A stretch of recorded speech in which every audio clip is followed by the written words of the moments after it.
골로새서 3장 12절로 17절 말씀까지 읽겠습니다. 신약성경 327면입니다. 골로새서 3장 12절로 17절 말씀입니다. 골로새서 3장 12절로 17절 말씀입니다. 그러므로 너희는 하나님이 택하사 거룩하고 사랑받는 자처럼 긍휼과 자비와 겸손과 온유와 오래 참음을 옷 입고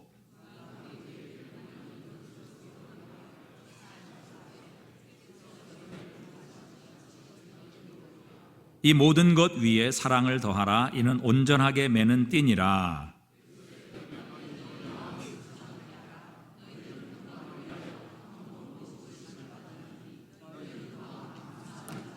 함께 읽습니다. 그리스도의 말씀이 너희 속에 풍성히 거하여 모든 지혜로 피차 가르치며 권면하고 시와 찬송과 신령한 노래를 부르며 감사하는 마음으로 하나님을 찬양하고 또 무엇을 하든지 말에나 일에나 다 주 예수의 이름으로 하고 그를 힘입어 하나님 아버지께 감사하라. 아멘.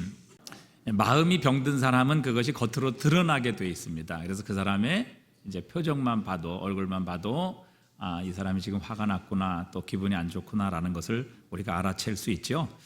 오늘 우리 아침에 일어서서 하나님을 찬양하는 이렇게 모습을 보니까 참 그 하나님의 은혜에 감격해서 손을 들고 찬양하시는 분, 정말 기쁨을 이기지 못하여 그 하나님의 은혜에 감사하며 찬양하시는 분이 거의 대부분이시더라고요.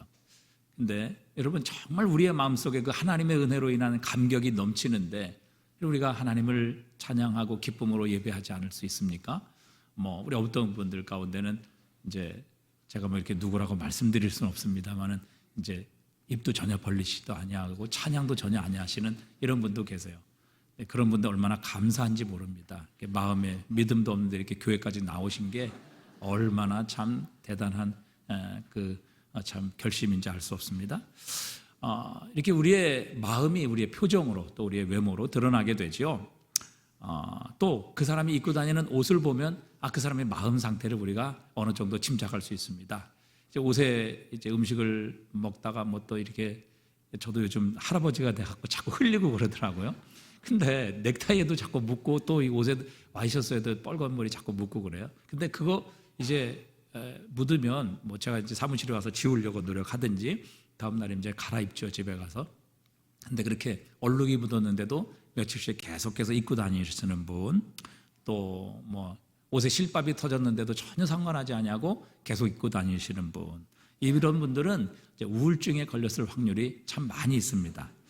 자기 학대의 한 표현이기도 하고 자포자기의 한 특징이죠. 그러니까 여러분, 때로는 이렇게 옷을 입는 그 자체가 우리의 마음을 바꿀 수 있는 이런 일들도 있습니다. 그리고 그 우리 외모, 우리 입는 옷이 결국 우리의 마음 상태를 표현하기도 하지요. 마태복음 22장 10절에 보면 예수님께서 천국 비유를 말씀하십니다. 그러면서 이제 한 임금이 자기 아들의 혼인 잔치를 위해서 이제 그 사람들을 초청을 해요. 근데 사람들이 응하지 않습니다. 그래서 다른 종을 보내서 이제 우리 아들이 결혼을 하는데 오십시오. 살진 짐승 잡고 소도 잡고 모든 것이 준비되어 있습니다. 여러분, 임금이 자기 아들 결혼 잔치 때 얼마나 많은 것을 준비했겠어요. 그래서 이제 두 번째 종을 보냅니다. 근데 두 번째 종을 보냈는데 어떤 사람은 난 밭 사서 밭으로 나가야 되고, 또 나는 사업차 일을 갈아야 되고, 나는 결혼한 지 얼마 안 됐기 때문에 갈 수 없고 해서 다 거절을 해버려요. 그리고 어떤 사람은 그 보낸 종을 잡아서 오히려 죽여버리기도 하는, 능욕하고 죽여버리는 이런 일이 일어나게 되었습니다. 그래서 임금이 아주 화가 나서 분노함으로 군대를 보내서 그 살인한 자를 진멸하고 그 동네를 아예 다 불태워 버리게 되죠. 그리고 나서 임금은 길거리에서 만나는 대로 악한 자든지 선한 자든지 신분이 있든지 없든지 자격이 되든지 자격이 되지 않는지 모두를 다 불러오게 됩니다. 그래서 혼인잔치에 아주 가득 사람이 차게 되죠. 이것은 유대인들을 향한 예수님의 비유죠. 하나님의 아들이 이 땅에 오셨고 천국잔치가 열려서 그들을 주님의 이 혼인잔치에 초대하는데 아무도 오지 않는 겁니다.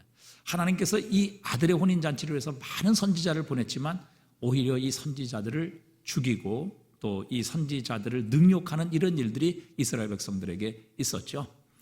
결국 하나님께서는 자격이 되지 않는 많은 자들, 길거리에 있는 모든 자들을 불러서 이 혼인잔치의 손님으로 가득 차게 됩니다. 자, 이때 이제 임금이 등장을 하지요. 그런데 이렇게 손님을 보고 그 중에 한 사람을 발견합니다. 누구인가 하면 예복을 입지 않은 한 사람을 발견해요. 그래서 그 사람을 딱 불러서 왜 예복을 입지 않았느냐 이렇게 물어봐요. 그랬더니 그 사람이 전혀 대답을 하지 못합니다. 그러자 임금이 그를 바깥 어두운 가운데에 던지라. 거기서 슬피 울며 이를 갈리라. 이렇게 심판을 내리게 됩니다. 임금 앞에 설 때 제대로 된 의복을 입지 않는 자, 예복을 입지 않는 자, 자신이 원하는 옷을 입었겠죠. 아니면 그래도 이것보다는 내 옷이 낫다, 이렇게 주장했던 사람 아니겠습니까? 그러니까 주님께서 주시는 의의 옷이 아니라 이 정도면 충분해, 내 의를 가지고도 충분히 설 수 있어, 아마 이런 자신의 의를 내세운 그런 옷을 입은 자였겠죠.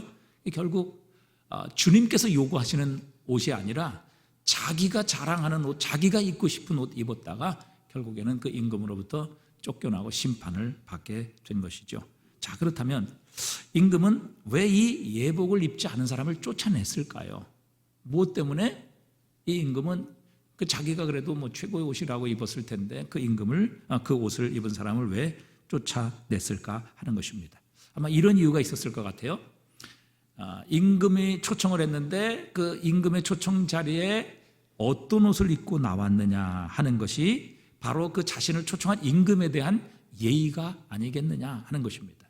그러니까 임금이 나를 초청했는데 임금에게 간다고 하면 그래도 내가 최고의 옷을 입어야 되지 않겠는가, 이 정도로 생각했는데 그 임금이 원하는 예복이 아니라 자기가 원하는 옷을 입고 갔다는 것이죠. 그래서 결국 이 사람은 심판을 받게 되었습니다. 그러니까 내가 지금 입고 있는 이 옷이 나를 초대한 사람에 대한 나의 마음, 또 나의 존경을 충분히 표시할 수 있다는 것이죠. 자, 여러분, 만약에 지금 이제 대통령이 그래도 우리나라의 최고 권력자 아닙니까? 대통령이 청와대에 여러분을 초청하셨어요. 그래서 지금 여기 청와대예요. 그래서 지금 대통령 앞에 여러분이 초대를 받았습니다. 그런데 여러분이 지금 이 옷을 입은 옷으로도 나는 대통령이 초대했는데 나는 지금 이 옷을 입고 간다, 이렇게 여러분이 생각하셨다면, 그렇게 마음을 여러분이 잡수실 수 있다면 여러분 오늘 이 예배를 올바로 드리고 있는 겁니다. 여러분 하나님을 제대로 예배하고 경배하고 있는 것이죠. 그런데 여러분, 만약에 대통령이 초대했는데 지금 입은 옷이 아니라 대통령이 초대했는데 내가 집에 가서 좀 더 좋은 옷 입고 와야지, 이 옷 입고 내가 대통령 만나겠어? 여러분 이렇게 생각하신다면 여러분 오늘 지금 이 자리에서 우리가 드리는 이 예배는 하나님에 대한 우리의 믿음, 하나님을 하나님으로 취급하는데 이건 문제가 있는 것이죠. 대통령이 초대했는데 옷 갈아입고 와야 된다. 근데 지금 이 순간에 하나님 앞에 예배를 드리고 있는데, 여러분 대통령이 초대했을 때는 내가 지금 이 옷이 아니라 다른 옷을 입어야 되겠고, 하나님께서 나를 초대하셨는데 지금 이 옷이 아니라 다른 옷 갈아입을 정도라고 우리가 생각을 한다면, 지금 우리가 드리는 예배, 우리의 이 의복을 통해서도 하나님을 향한 우리의 예의, 또 하나님을 향한 우리의 경외, 또 우리의 마음 중심을 표현하고 있는 것이다, 이렇게 볼 수 있을 것입니다. 제가 이제 영국에서 예배를 드리는 영국 사람들의 예배를 이렇게 보면, 영국 사람들은 주일날 예배를 드릴 때 자신의 옷장에서 가장 좋은 옷을 입고 옵니다. 여성들도, 특별히 어르신들, 할머니들도 얼마나 화려하고 아름다운 옷을 입고 오시는지 알 수 없습니다. 특별히 그분들은, 여성분들은 이제 최고의 초대에 응하게 될 때 무엇을 쓰고 가는가 하면 예복이 옷이에요. 옷, 아니 그 모자예요, 모자. 그래서 그 어르신들이 아주 밝은 옷을 입고 그 위에 모자를 쓰고, 그 모자가 얼마나 또 화려한지 모릅니다. 저는 뒤에서 보니까 앞이 안 보여갖고 되게 불편하더라고요. 근데 그 모자를 쓰고 하나님 앞에 예배를 드리는 거예요. 이거 패션쇼장 아니냐 이렇게 생각할 수도 있는데 그렇진 않은 것 같아요. 그분들 나름대로는 자신을 초대하신, 이 예배에 초대하신 분이 바로 하나님이시기에 그 하나님의 초대에 응하는 자신의 태도, 자신의 마음을 그렇게 자신의 집에서 가장 최고의 의복을 통해서, 그리고 최고의 모습을 통해서 자신을 초대한 하나님을 향한 예의, 그리고 하나님을 향한 존경을 표하는 것이죠. 그래서 여러분, 우리가 이 옷만 바뀌어도요, 우리의 마음과 우리의 자세가 많이 달라지는 것을 보게 됩니다. 남자들도요, 대학 교수들 이런 분들도 이 예비군복을 입혀놓으면요, 이 사람이 달라져요. 완전히 달라집니다. 아무데나 오줌 싸고요, 또 그 다음에 아무데나 들어눕고요, 별짓 다 합니다. 근데 여러분, 껄렁껄렁한 사람, 이런 사람들도 여러분 아주 비싼 정장을 입혀놓으면요, 그 사람의 행동이 달라져요. 태도가 달라집니다. 그러니까 여러분, 사실 우리가 입는 옷, 물론 우리의 마음이 밖으로 표현되기도 하지만 또 우리가 입는 옷을 통해서도 우리의 마음도 얼마든지 달라질 수 있는 것을 우리에게 보여주고 있는 것이죠. 자, 근데 오늘 본문에 보니까 이렇게 말씀하세요.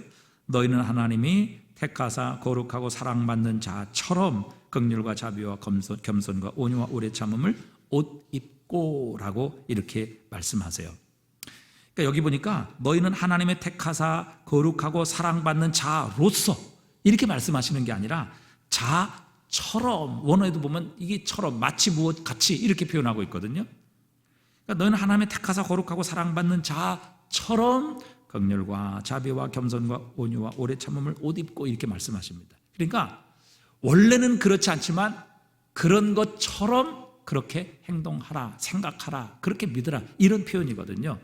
여러분, 복음이라는 것은요, 사실 우리가 실제적으로는 의롭지 않지만 예수 그리스도를 믿음으로 말미암아 하나님께서 예수 그리스도를 통해서 우리에게 의롭다 이렇게 칭해 주시는 겁니다. 그래서 이것을 우리가 신학적인 용어로 칭의라 이렇게 부르는 것이죠.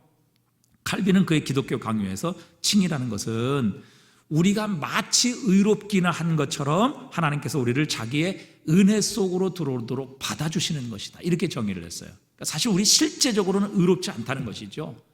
여전히 이 땅에 살며 우리는 하나님의 자녀가 되었지만, 거듭났지만, 또 구원받았지만 여전히 우리에게는 죄도 있고 연약함도 있고 실패도 있고 또 여러 가지 실수도 있어요.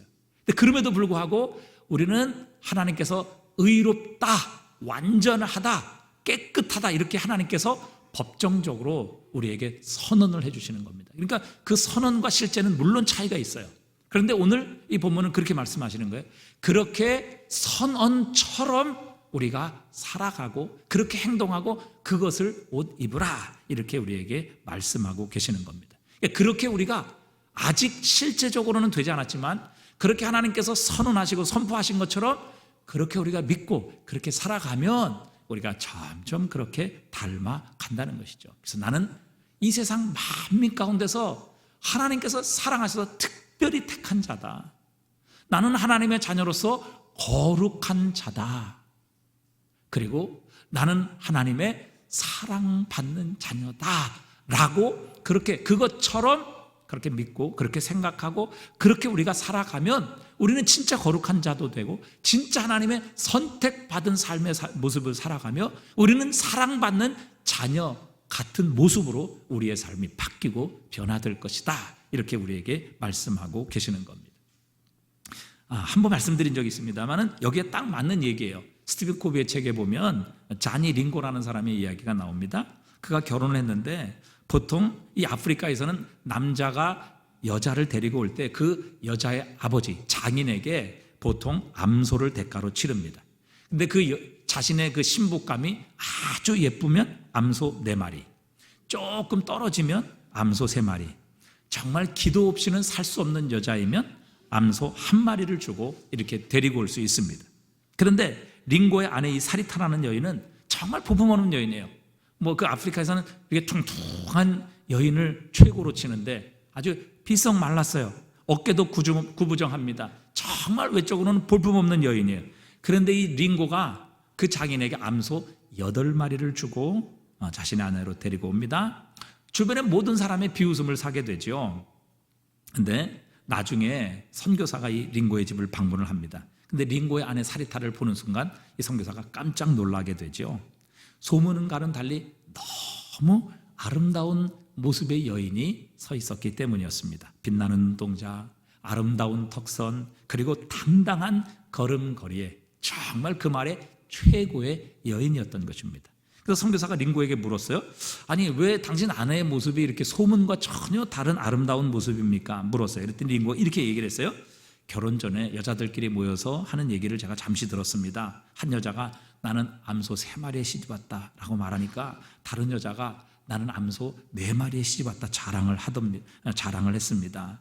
그때 암소 1마리에 시집온 여자는 고개를 숙이고 아무 말도 하지 못했습니다. 제 아내 사리타가 그렇게 자존심 상하는 모습으로 제 아내가 되기를 원치 않았습니다. 그래서 자부심을 가지라고 암소 8마리를 준 것입니다. 그렇게 얘기를 했어요. 그러니까 진짜 이 사람이 8마리면 이건 뭐 있을 수 없는 그 여인이거든요. 근데 그런 여인의 가치로 이 여인을 데리고 왔더니 이 링고의 아내인 사리타가 진짜 암소 8마리의 가치를 지닌 그런 여인처럼 아름다운 모습으로 변화가 되더라는 겁니다. 오늘 본문에서 하시는 말씀이 바로 그거거든요. 우리가 하나님의 택하시고 거룩하시고 사랑받는 자, 원래는 아니지만 실제의 모습은 그렇지 않지만 그러나 그렇게 그것처럼 우리가 살아가게 되면 결국 우리는 그런 모습으로 성장하게 되고 우리의 모델이신, 우리의 전부이신 예수 그리스도를 닮게 되는 날이 오게 될 것이다, 우리에게 말씀하시는 겁니다. 나는 하나님께서 특별히 사랑하시는, 그래서 특별히 세상에서 선택받은 자야. 세상에 수십억의 인구가 있지만 그 중에서 하나님이 그 많은 사람, 그 많은 민족, 많은 나라 가운데 하나님께서 이 대한민국 부산에서 나를 선택하셔서 나를 하나님의 자녀로 불러주셨어. 나는 거룩한 하나님의 자녀야. 나는 하나님의 얼마나 놀라운 사랑을 받고 있는지 알 수 없어. 이렇게 우리가 믿고 그렇게 그것처럼 살아가게 되면 우리가 진짜 사랑받는 자녀의 아름다운 모습, 그리고 거룩한 삶, 그리고 하나님의 선택을 받을 만한 그런 의로운 모습으로 우리의 삶이 변화된다는 것입니다. 웃음 치료에서도 보면요, 웃음 치료하는 분들 얘기 들어보면 그래요. 우리의 뇌가 그렇게 똑똑하지 못해서 이 사람이 진짜 기분 좋아서 웃는지 아니면 가짜로 그냥 웃는 것인지 이 뇌가 잘 분별을 하지 못한다 그래요. 그래서 우리가 억지로 웃어도 우리의 뇌는 이 사람이 진짜 기쁘구나, 진짜 이 사람 행복하구나, 이렇게 생각하고 뇌에서 엔돌핀 뭐 이런 것들을 우리의 몸에, 뇌에서 분비를 한다는 겁니다. 그렇게 되면 우리의 몸이 어떻게 돼요? 치료되고 뭐 암세포도 죽이고 뭐 우리의 몸이 다시 회복하고 건강해지는 이런 치유의 효과가 일어난다고 해요. 그래서 이 웃음 치료라는 것이 억지로 웃는단 말이죠. 그러니까 뇌는 몰라요. 속는다고요. 그래서 이 사람 진짜 행복하구나. 그리고 몸에서 엔돌핀을 분비하게 되면 우리의 몸이 치유되고 또 암덩어리도 극복하게 되는 그런 놀라운 치유의 효과들이 우리의 몸에 일어나게 된다는 것입니다. 그래서 여러분, 우리가 그것처럼 살아가는 것이 우리에게 필요해요. 그래서 정말 내키지 않지만 친절하는 것입니다. 그래서 친절한 사람처럼 우리가 살아가는 것이죠. 그래서 억지로라도 친절해 보기도 하고 또 마음에 들지 않지만 우리가 가서 밥값도 내기도 하고 또 억지로라도 자비를 베풀고 또 먼저 우리가 마음에 들지 않지만 먼저 찾아가서 우리가 손도 잡고 인사도 해보고 억지로라도 우리가 오래 참아서 정말 하나님의 택하시고 거룩하고 사랑받는 자처럼 그렇게 우리가 행동하고 그런 모습으로 살아가게 되면 우리가 언젠가는 그런 모습으로 점점 바뀌게 된다는 것입니다. 그래서 C.S. 루이스라는 이 옥스포드 학자도 그런 얘기를 했어요. 그 사람 책에도 보면 우리가 어떤 사람이 너무 못생겨서 사랑하는 그 여인에게 마음에 들기 위해서 가면을 쓴단 말이죠. 근데 가면을 10년, 20년 쓰니까 어느 날에는 그 가면과 같이 멋진 모습으로 그 사람의 얼굴이 바뀌게 되었다. 그런 얘기를 하게 돼요. 그래서 여러분, 리더들도 우리가 어떤 분도 보면요, 그분이 참 못할 것 같아요. 또 전혀 해본 적도 없어요. 그런데 그분을 리더의 자리에 세우고 봉사의 자리에 세우면요, 그분이 가진 리더십이 드러나기도 하고요, 또 그분이 열정을 가지고 그 일에 헌신함으로 정말 훌륭한 리더가 되는 이런 일들도 얼마든지 많이 보는지 알 수 없어요. 그래서 교회에서도 뭐 자격이 돼야 직분자를 세운다? 그 말도 맞지만, 그러나 자격이 되지 않지만 직분자를 세우게 되면 이 직분자이기 때문에 그 사람이 그것에 자격을 갖추는 이런 일들도 얼마든지 일어나게 되는 것입니다. 여러분, 그래서 우리 교회에서 보면 제일 친절한 분, 또 제 얼굴에 웃음이 많은 분이 누구인가 하면 새가족부예요. 그리고 이제 우리 안내하시는 집사님, 권사님들이라고요. 근데 그분들이요, 원래 친절한 분들이 아니에요. 원래 그렇게 얼굴에 웃음이 있는 분들이 아니라고요. 그런데 늘 새가족부를 하고 그 다음에 새가족들을 환영하고 그분들을 섬기다 보니까 어느새 뭐예요? 그분의 친절, 또 그분의 마음, 그분의 얼굴, 그분의 언어, 이런 것들이 어느새 바뀌어서 완전히 그런 분으로 바뀌게 되는 이런 것들을 보게 되는 것입니다. 그래서 여러분, 사실 우리가 이런 옷을 입는 것 참 중요합니다. 어떤 분은 난 새벽기도 죽어도 못 나와, 나는 절대 아침에 못 일어나. 여러분, 이것은 불가능의 옷을 자기가 스스로 입는 거예요. 왜 그렇습니까? 여러분, 얼마든지 하나님께서 우리의 삶을 바꾸실 수 있고 얼마든지 우리의 삶을 새롭게 하실 수 있어요. 그리고 우리가 그런 옷을 입게 될 때에 우리의 삶에는 우리의 마음과 우리의 삶조차도 변화되는 이런 역사가 일어날 수 있다는 것이죠. 자, 그래서 오늘 이 본문에서 여기 오늘 본문에 보니까 우리가 긍휼과 자비와 겸손과 온유와 오래 참음을 옷 입고 이렇게 말씀했지만, 그러나 그 이후에 훨씬 더 중요한 세 가지의 우리가 입어야 될 여러 가지 옷이 나와요. 자, 오늘 본문에 보니까 14절에 모든 것 위에 사랑을 더하라, 이는 온전하게 매는 띠니라 그랬어요. 그래서 사랑에다가 한번 동그라미를 치시고요. 그 다음에 두 번째, 그리스도의 15절에 그리스도의 평강이 너희 마음을 주장하게 하라, 너는 평강을 위하여 한 몸으로 부르심을 받았나니 그랬어요. 평강에다 또 동그라미를 쳐보세요. 그 다음에 세 번째는 15절 하반절에 감사예요. 이 감사가 15절 하반절에, 16절 하반절에, 17절 마지막에 감사가 나와요. 감사는 세 절에 걸쳐서 모두 나오고 있어요. 그러니까 여러분, 우리가 정말 그리스도 예수를 닮아가는 모습으로 변화되기 위해서 입어야 될 세 가지 중요한 옷, 첫 번째 사랑, 두 번째 평강, 세 번째 감사라는 옷이에요. 자, 한번 우리가 이것을 살펴봅니다. 첫 번째, 오늘 본문에 보니까 사랑을 더하라, 모든 것 위에 사랑을 더하라. 그리고 사랑은 이 모든 것을 매는 띠라, 이렇게 이야기를 했습니다. 여러분, 정말 아주 좋은 옷을 입었어요. 명품 옷을 입었어요. 멋진 옷을 입었어요. 그런데 허리띠를 매지 않았다? 이게 이렇게 되면 옷이 제대로 된 기능을 발휘하지 못하죠. 그 유대인들이나 이 로마 사람들은요, 허리띠가 굉장히 중요해요. 유대인들은 이 겉옷이 때로는 밤에 잠잘 때 이불이 되기도 하고요. 이 겉옷이 굉장히 중요해요. 그래서 이 겉옷을 반드시 입고 다니는데, 이 겉옷에서 가장 중요한 게 뭐냐면 이 허리띠예요, 허리띠. 그래서 이 띠를 띠지 않으면요, 이게 발에 걸려서 넘어지기도 하고요, 제대로 활동을 할 수가 없어요. 그래서 활동하기 위해서는 반드시 이 띠를 매야 돼요. 유대인들, 여러분 유대인들 복장 보시죠. 또 로마 군사들, 로마 사람들도 마찬가지죠. 여러분, 그 사람들 옷 보면 반드시 허리띠가 있다고요. 또 특별히 군사들을 보면 이 허리띠를 꼭 매요.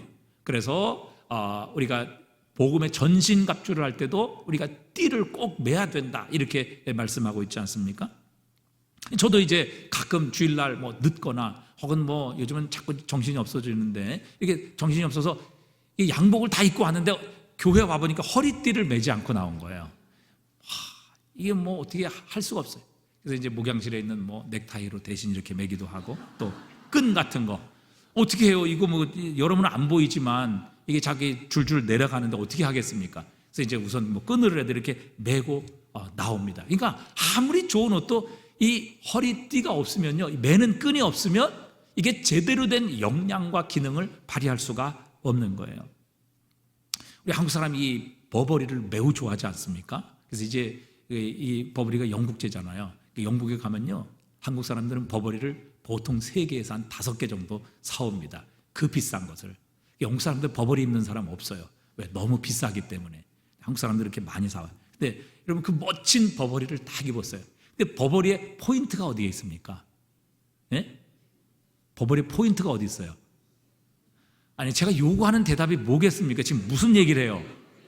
그렇죠. 여러분, 이 버버리를 딱 입고 나서요, 그것의 활용 점정은 뭐예요?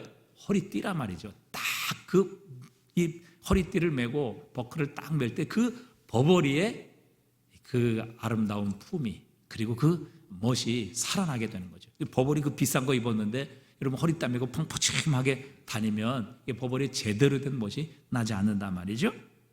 그런데 사랑이라는 것이 바로 이런 기능을 하게 된다는 것입니다.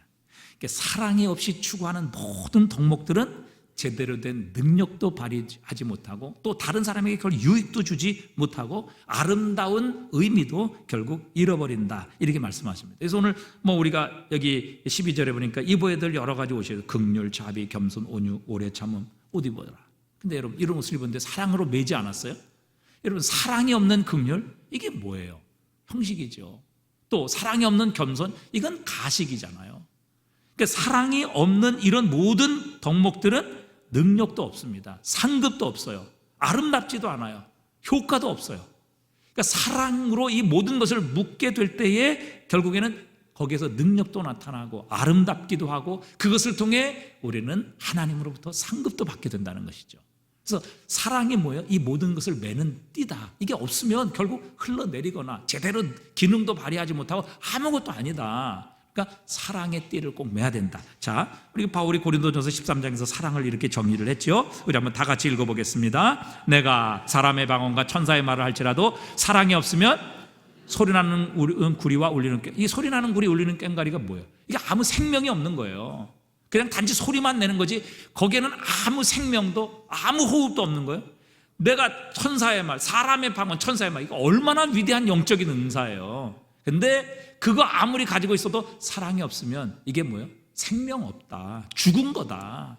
그 사람의 방언, 천사의 말 아무런 효과 없다, 능력 없다, 그렇게 말씀하세요. 자, 2절도 보세요. 읽어봅니다. 내가 예언하는 능력이 있어 모든 비밀과 모든 지식을 알고 또 산을 옮길 만한 모든 믿음이 있을지라도 뭐가 없으면, 사랑이 없으면 내가 아무것도 아니래요.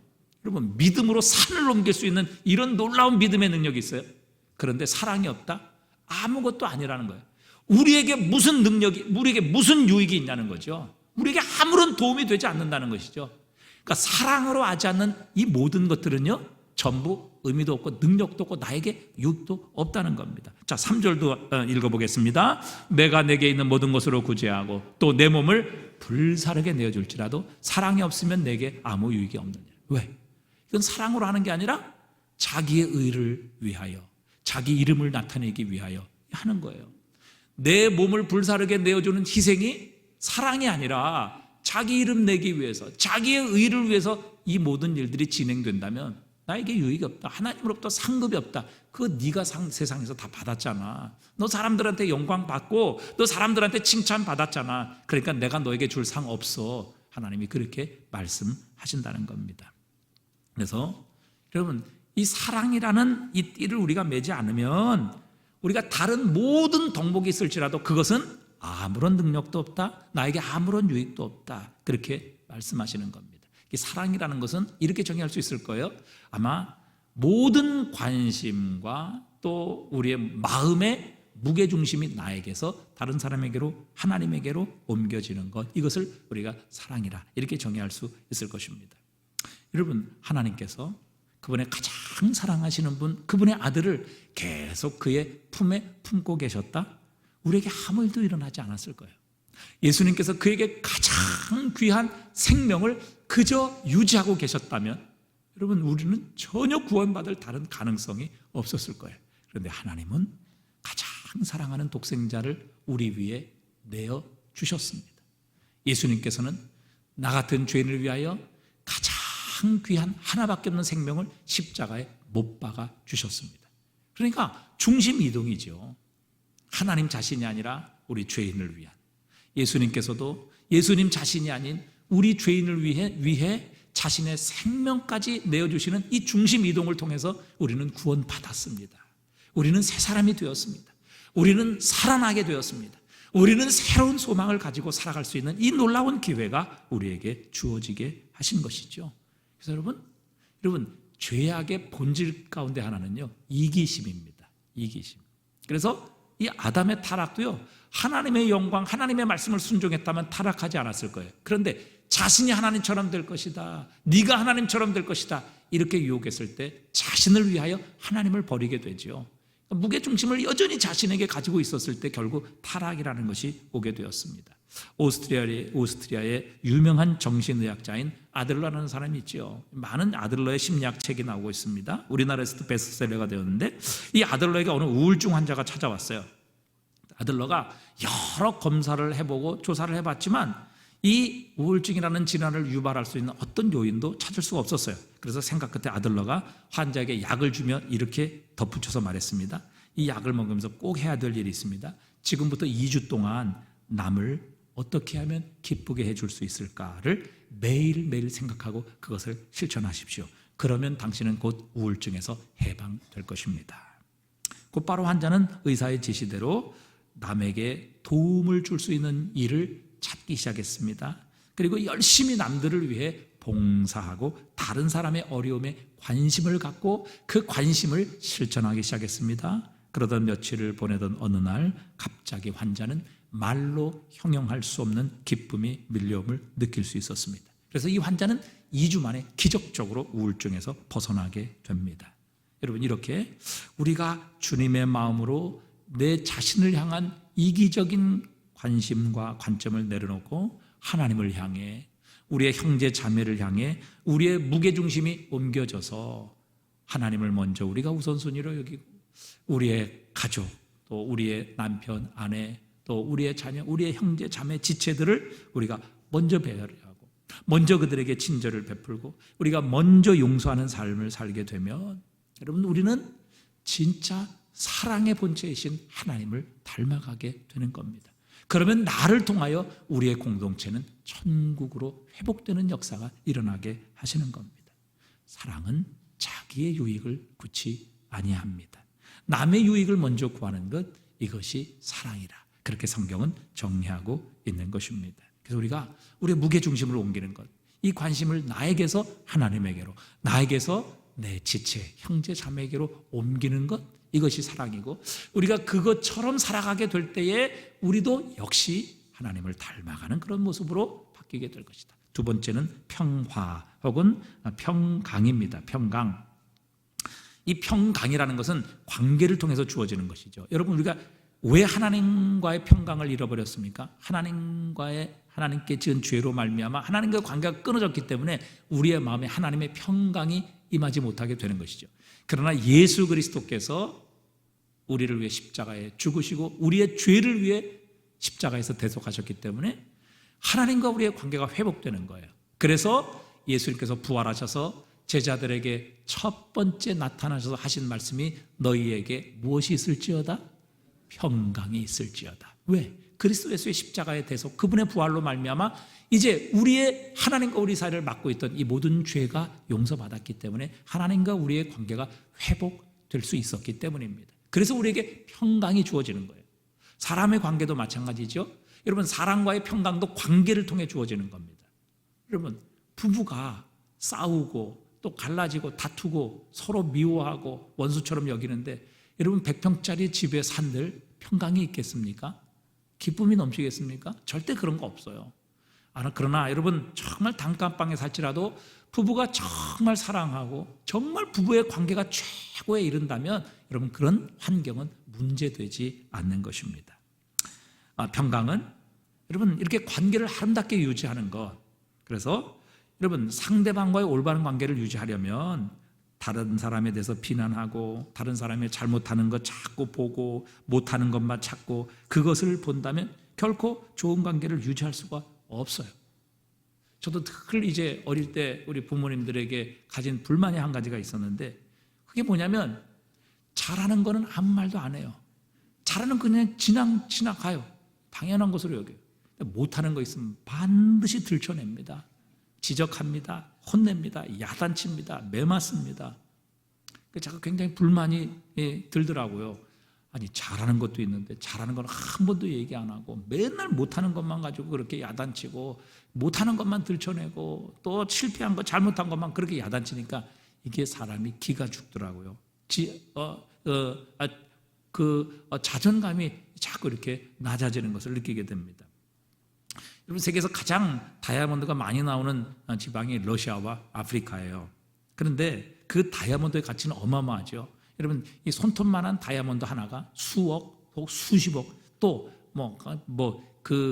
비싼 이런 물방울 다이아 이런 것 같은 건 수백억도 갑니다. 그런데 여러분 그 다이아몬드, 그 귀한 다이아몬드, 비싼 다이아몬드가요, 여러분 땅 파면 그냥 나오는 게 아니에요. 그 손톱만한 다이아몬드 하나 캐기 위해서는요, 수백 톤, 수천 톤의 흙 혹은 모래, 자갈, 진흙, 바위 이런 것들을 다 캐낼 때에 그 가운데서 비로소 다이아몬드를 발견할 수 있는 겁니다. 그러면 그 다이아몬드 하나 발견하면요, 지금까지 파냈던 흙, 그 다음에 모래, 또 자갈, 돌, 이건 아무것도 아닌 거예요. 근데 여러분, 다이아몬드를 캐는 어떤 사람이, 야, 흙이 이렇게 많아? 왜 돌이 이렇게 많이 나와? 나 이거 돌 많아서 다이아몬드 못 캐겠네. 이렇게 말하는 사람은 한 사람도 없습니다. 포기하는 사람 없어요. 왜? 그 속에 다이아몬드가 묻혀 있고요, 그것 하나 발견하면요, 수백 돈, 수천 돈, 그 수십 년을 걸쳐서 수고한 모든 것들이 다 보상받기 때문에 그렇습니다. 우리 인간도 마찬가지거든요. 여러분, 상대방에게 다 흙만 있는 건 아니에요. 다 여러분 돌덩이만 있는 것 아니고 다 쓸모없는 자갈이나 이런 것만 있는 것 아니에요. 그 사람에게도요, 다이아몬드가 있다고요. 정말 그 다이아몬드를 발견하려는 노력, 그 다이아몬드를 찾고 발견하려는 그 노력이 뭐예요? 결국 우리의 관계를 평강으로 인도하는 것입니다. 그런데 그 사람에게서 쓸데없는 흙이나 모래나 자갈 이런 부분들만을 자꾸 발견하고 보게 되면요, 그 사람 평가절하하게 됩니다. 그 사람 비난하고 무시하게 되는 거죠. 그렇게 되면 결국 뭐예요? 인간관계는 평강이 있을 수가 없는 겁니다. 세계에서 가장 큰 기업 중에 하나인 GE, General Electric라는 회사가 있죠. 이 회사의 최연소 45살에 회장으로 취임을 해서 이 기업을 그가 퇴임할 때까지 34배 성장시킨 사람이 있습니다. 1,700여 건의 기업 합병을, 인수합병을 진행했고, 이 회사를 최고의 기업으로 만들었습니다. 수많은 베스트셀러 경영서적을 지었고, 정말 이 사람에게 컨설팅을 받으러 사람들이 줄 서 있습니다. 이 사람은 백악관도 자기가 원하면 그냥 문 두드리고 들어갈 수 있는 그런 사람이에요. 이 사람이 잭 웰치라는 사람이죠. 그래서 이 사람을 가리켜서 경영의 신이다, 혹은 세기의 경영자다 이렇게 부릅니다. 그런데 이 잭 웰치가요, 어렸을 때 말을 제대로 못하고 늘 말을 더듬는 그런 습관이 있었다고 그래요. 보통 사람 같으면, 야, 너 지금 나이가 몇인데 말을 더듬어, 똑바로 말 좀 해, 너 그렇게 해서 뭐가 될 거야, 이렇게 야단쳤을 수 있을 겁니다. 그런데 엄마가 이 말을 더듬는 잭 웰치에게 이렇게 얘기를 했어요. 괜찮아, 네가 너무 똑똑해서 내 혀가 너의 생각을 따라가지 못할 뿐이야, 이렇게 칭찬을 해준 거예요. 여러분, 말 더듬는 애한테요, 네가 너무 똑똑하고 머리가 좋아서 네 혀가 그 머리를 못 따라가는 거야, 걱정하지 마, 이렇게 칭찬하고 격려해 주었죠. 이 격려 때문에 잭 웰치는 자신이 말 더듬는 것으로 인하여 낙심하지 않았어요. 그리고 결국에는 뭐예요? 세계 최고의 경영의 신의 경지에 오르게 되는 그런 사람이 될 수 있었던 것이죠. 그러니까 이 잭 웰치의 엄마는 잭 웰치의 이 흙과 돌, 그리고 모래, 진흙 이런 걸 바라본 게 아니라 그 속에 있는 다이아몬드를 발견하고 그것을 칭찬해 준 거예요. 그랬더니 진짜 뭐예요? 이 잭 웰치가 다이아몬드 같은 인생을 살 수 있게 된 것이죠. 여러분, 우리 주님은 우리를 이렇게 다이아몬드 같은 존재로 보고 계세요. 베드로, 그렇게 무지하고 허풍쟁이였던 베드로를 주님 만나셔서 너는 베드로야, 페트로스라는 말은 반석이라는 말이잖아요. 너는 반석이야. 그러니까 베드로를 통해서 그의 믿음을 통해 그리스도 예수에 대한 신앙 고백을 할 걸 아셨고, 그를 통해 그 신앙의 고백을 통해 이 땅에 주님의 몸인 교회가 세워질 것을 아시고 베드로를 그렇게 칭찬해 주셨던 겁니다. 그 베드로의 정말 그 흙, 그리고 자갈, 벽, 돌, 모래, 진흙 이런 정말 쓸데없는 부분을 보신 것이 아니라 그에게 가장 중요했던 믿음의 부분을 보시고 너는 반석이야, 너를 통해 이 땅에 주님의 몸인 교회가 세워지게 될 거야, 너의 고백을 통해 하나님께서 이 땅을 축복하실 거야, 이렇게 베드로를 축복하셨습니다. 모든 사람이 버리고 교제하기를 꺼려했던 삭개오, 그러나 주님께서는 그 마음속에 아브라함의 믿음을 보셨고 결국 아브라함의 자녀, 하나님의 자녀로 받아주셨습니다. 여러분, 우리의 관계가 좋아지려면요, 그 사람에게 있는 흙과 또 바위와 돌멩이 이런 걸 바라볼 게 아니라 찾을 것이 아니라 그 안에 있는 다이아몬드를 발견하려는 노력을 해야 합니다. 이건 저절로 발견되잖아요. 주님께서 구하라, 그 다음에 뭐하라? 찾으라. 여러분 찾아야 돼요. 저절로 보이는 게 아니란 말이죠. 그래서 상대방에게 대해서 관찰을 하시고 저 사람의 다이아몬드가 무엇인가 그것을 잘 찾고 발견하게 되면요, 그것을 통해서 두 분의 관계는 정말 아름다운 그리스도 안에서 한 몸의 관계가 되어지는 이런 은혜와 축복이 우리의 삶에 회복되는 것입니다. 그래서 여러분, 우리가 좋은 관계를 맺기 위해서 늘 그 사람의 흙, 바위, 돌멩이 이런 부분을 볼 것이 아니라 그 사람의 다이아몬드를 발견하는 그리스도인이 되십시다. 그렇게 되면 우리는 아름다운 이 평강의 관계를 회복하고 유지할 수 있을 것입니다. 마지막 세 번째, 감사하는 자가 되는 것이죠. 여러분, 시상식이나 또 어디 우승해서 뭐 트로피를 받는 사람들을 보면 감사하는 사람을 보면 다 예수 믿는 사람이에요. 근데 여러분, 예수 믿지 않는 사람 감사하는 것 보았습니까? 그렇죠. 없어요. 거의 없습니다. 물론 뭐 부모님께 감사하고 뭐 이런 건 있겠지만요, 예수 믿지 않는 사람 치고 감사하는 사람은 거의 드뭅니다. 여러분, 이렇게 이 치아를 교정하는 분들 있죠. 치아가 이렇게 자꾸 들쑥날쑥하고 또 이렇게 열이 맞지 않아서 보기 좋지 않기 때문에 뭐 철사나 또 다른 뭐 보조기구 이런 걸 통해서 이제 치열과 다 교정을 합니다. 그래서 한 달, 뭐 한 6개월 이렇게 그것을 잘 끼고 있으면 이제 치아가 이렇게 교정이 돼요. 그래서 아주 보기 좋고 깨끗하게 이렇게 나란하게 교정이 되는 것을 보게 됩니다. 마찬가지로 여러분, 믿음이라는 것, 신앙이라는 것은요, 우리의 시선의 교정 작업이에요. 그러니까 늘 잘못된 것, 부정적인 것, 안 되는 것, 이런 것 바라보던 우리의 시선을 믿음이라는 것은 교정시켜 준다는 것이죠. 그래서 이 믿음은 우리의 시선을 하나님께로 교정시켜 주세요. 그리고 이 믿음은 하나님께서 주신 은혜를 발견하고 깨닫게 만드는 겁니다. 그래서 우리의 신앙은요, 우리의 시선을 교정하는 그런 능력이 있습니다. 믿음의 눈으로 보십시오. 여러분, 모든 것이 다 감사입니다.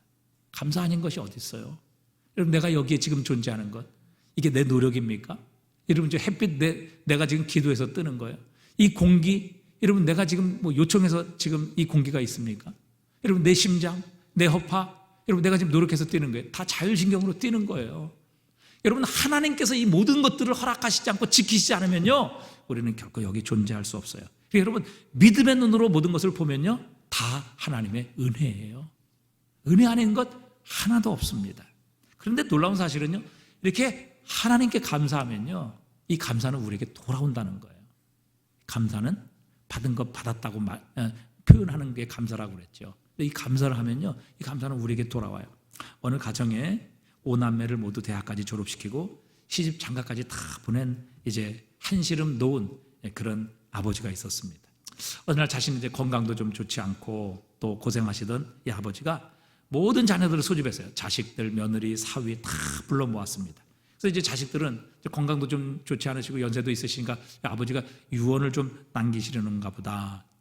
우리에게 뭘 좀 주시려나 보다. 이런 기대를 하고 아주 부푼 마음을 가지고 이제 아버지 앞에 모였어요. 아버지가 완전히 청천벽력 같은 소리를 하시는 겁니다. 얘들아, 이 애비가 너희들 키우고 시집 장가 보내느라고 아빠가 좀 빚을 졌단다. 그 빚의 빚이 늘어나서 지금은 한 5억 정도 된다. 내가 건강이 안 좋고 이제는 벌 능력도 없으니 너희들이 얼마씩 좀 갚아줘야 되겠다. 여기에 종이에 얼마씩 갚을 것인가 너희가 좀 써주면 좋겠다. 재산을 물려줄 줄 아버지가 재산을 물려줄 줄 알았던 이 자식들은 서로 얼굴만 멀뚱 쳐다보고 아무 말이 없었습니다. 그 중에 셋째 아들이 제일 넉넉하지 못해요. 이 셋째 아들이 아버지가 준 종이에 5천만 원 이렇게 썼어요. 자기도 참 힘들고 어려운데 넉넉지 못한데.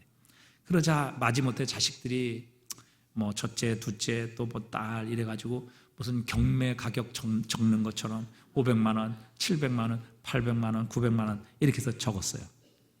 이제 아버지가 이제 그것을 다 이제 취합을 했죠.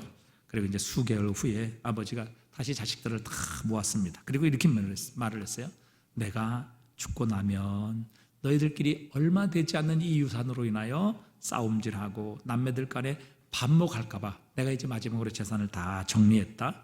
지난번에 나에게 적어준 액수의 3배를 지금 주겠다. 이것이 내가 너희에게 줄 마지막 상속 재산이다. 이렇게 얘기를 한 거예요.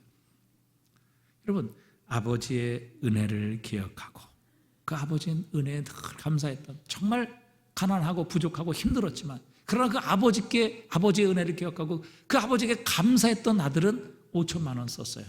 3배 받은 거예요. 그러나 그 많은 은혜를 받았지만 감사하지 않고 표현하지 않았던 500만 원, 거기에 3배 받았죠. 여러분, 이 감사를 표현하십시오. 하나님께서 이 감사를 우리에게 되돌려 주세요. 어떤 딸이 엄마의 생일에 편지를 썼어요. 딱 한 문장으로 썼습니다. 엄마, 나도 엄마처럼 좋은 엄마가 되었으면 좋겠습니다. 엄마가 이 편지를 받고 눈물을 흘립니다. 얼마나 자신이 평생을 이 자녀를, 딸을 키우면서 보지 못할 것 보여줬겠어요. 얼마나 많은 실수했겠어요. 얼마나 나쁜 그 광경을 이 딸이 보았을 거예요. 그런데 이 딸은 그 모든 것을 다 뒤로하고 엄마의 좋은 점만 보았던 거예요. 그래서 그 엄마에게, 엄마, 나도 나중에 엄마처럼 좋은 엄마가 되었으면 좋겠습니다. 그렇게 편지를 썼어요. 그러니까 이 엄마가 그 한 문장에 무너지게 된 겁니다. 지금까지 그렇게 힘들고 어렵고 고생하고 수고했던 모든 것들이, 엄마, 나도 엄마처럼 좋은 엄마가 되었으면 좋겠어요. 이 한마디, 이 딸의 이 고마움의 표시, 감사의 표시에 이 엄마는 평생의 모든 수고를 한 번에 위로받고 감격하게 되었습니다. 여러분, 누가복음 10명의 나병 환자가 나오죠. 정말 이 고칠 수 없는 이 천하의 저주의 질병인 이 나병, 주님께 나와서 간절히 고백을 합니다. 이 죽을 병에서, 이 천형에서 나를 구원해 주십시오.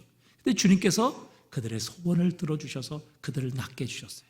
그 중에서 딱 한 명만, 그것도 사마리아인, 그들이 이방인이라고 취급하는 사마리아인 한 명만 예수님께 돌아와서 하나님께 영광을 돌리며 그 주님의 은혜에 감사합니다. 주님이 뭐라고 말씀하세요? 이 돌아온 감사를 표시한 이 사마리아 사람을 향해 10명이 다 깨끗함을 받지 않았느냐? 나머지 9명은 어디 있느냐? 이렇게 말씀하시면서 이 돌아온, 하나님께 영광을 돌리러 예수님의 은혜에 감사하러 돌아온 이 사마리아 사람을 향하여 내 죄사함을 받았느니라. 이렇게 예수님이 선언해요. 그러니까 이 나병 환자는요, 예수님께 돌아와서 감사를 표시했던 이 나병 환자는요, 그의 육신적인 나병을 뛰어넘어 그 영적인 나병인 영원한 죄에서 용서함을 받고 치유함을 받게 되는 비교할 수 없는 놀라운 은혜를 우리 주님으로부터 받게 되었습니다. 여러분, 로마서 5장 8절을 우리 한번 읽어볼까요? 로마서 5장 8절입니다. 우리가 아직 죄인 되었을 때에 그리스도께서 우리를 위하여 죽으심으로 하나님께서 우리에 대한 자기의 사랑을 뭐 하셨느니라? 확증하셨느니라. 여기 확증이라는 단어를 영어에서는 demonstrate라고 그렇게 표현하고 있어요. 여러분, 데모한다 그렇게 말하잖아요. 그 데모가 demonstrate의 약자거든요. 데모한다는 말이 뭐예요? 자신의 의견을 표현한다 이 말이에요. 하나님께서요, 우리를 얼마나 사랑하시는지 그 아들의 십자가, 아들의 죽음을 통해서 우리에게 뭐예요? 이렇게 표현해 주신 거예요. 내가 너 이만큼 사랑한다. 의심하지 마라. 내가 내 아들을 십자가에 못 박기까지, 이 아들은 자신의 생명을 내어주기까지 너를 이만큼 사랑한다. 하나님 뭐예요? 데모하신 거라고요. 데모. 표현하신 거예요. 자기 의견을 그렇게 드러내 주신 거예요. 그래서 우리는 그 사랑을 확신할 수 있어요. 왜? 그분이 그렇게 표현해 주셨기 때문에. 근데 표현하지 않으셨다면 우리가 어떻게 알겠어요? 감사도요, 표현하지 않으면 모릅니다. 저 사람이 나에게 감사하고 있는지, 저 사람이 나에게 고마워하고 있는지 아무도 알 수 없어요. 여러분, 하나님께도 감사를 표현해 보십시오. 우리의 이웃들에게도 감사를 표현해 보십시오. 여러분, 그 감사가 결국은 우리에게 되돌아온다는 것을 하나님은 우리에게 교훈하고 계십니다. 오늘 우리가 입어야 될 3가지 옷을 함께 살펴보았어요. 첫 번째, 우리의 무게중심이 옮겨지는 사랑. 그 다음에 흙과 돌멩이가 아니라 그 속에서 다이아몬드를 발견하는 지혜, 평강. 세 번째는 감사하는 마음. 우리가 이 옷을 입게 될 때 결국 우리는 우리의 주님이신 그리스도 예수를 닮아가게 될 것이고, 바로 그렇게 그리스도를 닮아가는 우리를 통해 우리가 속한 가정, 우리가 속한 공동체는 하나님의 나라, 천국이 이루어지게 하실 것입니다. 사랑, 그리고 두 번째 평강, 세 번째 감사. 사랑, 평강, 감사. 우리의 중심에 옮겨지고 그 사람에서 다이아몬드를 발견하고 또 감사를 표현하는 이 삶을 통해 그리스도 예수를 모두 닮아갈 수 있는 하나님의 사람 되실 수 있기를 주님의 이름으로 축복합니다.